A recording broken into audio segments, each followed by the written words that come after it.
ഒന്നും രണ്ടുമല്ല 10 ലക്ഷം കോടി രൂപയുടെ നിക്ഷേപം ജപ്പാനിൽ നിന്ന് ഇന്ത്യയിലെത്തും. വമ്പൻ വാഗ്ദാനമാണ് ഇന്ത്യൻ പ്രധാനമന്ത്രി നരേന്ദ്രമോദിക്ക് ജപ്പാൻ പ്രധാനമന്ത്രി സനൈ തകച്ചിയിൽ നിന്ന് ലഭിച്ചിരിക്കുന്നത്. വിവിധ മേഖലകളിൽ വൻ കുതിച്ചുചാട്ടത്തിന് കളമൊരുങ്ങുകയാണ്. ഇന്ത്യയിലെ ജാപ്പാനീസ് കമ്പനികളുടെ എണ്ണം ഇരട്ടിയാകുന്നതിനൊപ്പം പ്രതിരോധം, ഊർജം, വ്യാപാരം തുടങ്ങിയ മേഖലകളിൽ സഹകരണം ശക്തമാക്കാനും ഇരു രാജ്യങ്ങളും ധാരണയിലെത്തി. ഇന്ത്യയിൽ നിക്ഷേപിക്കുന്ന ജാപ്പാനീസ് കമ്പനികളുടെ എണ്ണം നിലവിലുള്ളതിൻ്റെ ഇരട്ടിയാകുമ്പോൾ രാജ്യത്തിൻ്റെ സാമ്പത്തിക മേഖലയിൽ അത് വലിയ കുതിച്ചുചാട്ടത്തിന് വഴിയൊരുക്കും. ഇന്ത്യ ജപ്പാൻ ബന്ധം സവിശേഷ സാമ്പത്തിക സുരക്ഷാ പങ്കാളിത്തമായി ഉയരുന്നതോടെ പ്രതിരോധമടക്കമുള്ള മേഖലകളിലെ സഹകരണത്തിന് പുതിയ വഴികൾ തുറന്നു കിട്ടും. സമുദ്ര സുരക്ഷയ്ക്കും ഊർജ്ജ രംഗത്തെ സഹകരണത്തിനും മുൻഗണന നൽകാനാണ് ധാരണ. ഊർജം, വ്യാപാരം, ഔഷധ നിർമ്മാണം, മെഡിക്കൽ ഉപകരണങ്ങൾ, തൊഴിലവസരം തുടങ്ങി നിരവധി മേഖലകളിലും കരാർ ഒപ്പുവെച്ചു.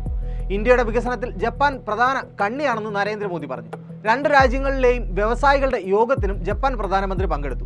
മോദിയെ ജ്യേഷ്ഠ സഹോദരനെന്ന് വിശേഷിപ്പിച്ച തകൈച്ചി ഇൻഡോ പസഫിക് മേഖലയിലെ സമാധാനത്തിനും സമൃദ്ധിക്കും ഇന്ത്യയുമായി ചേർന്ന് നിൽക്കുമെന്നും വ്യക്തമാക്കി.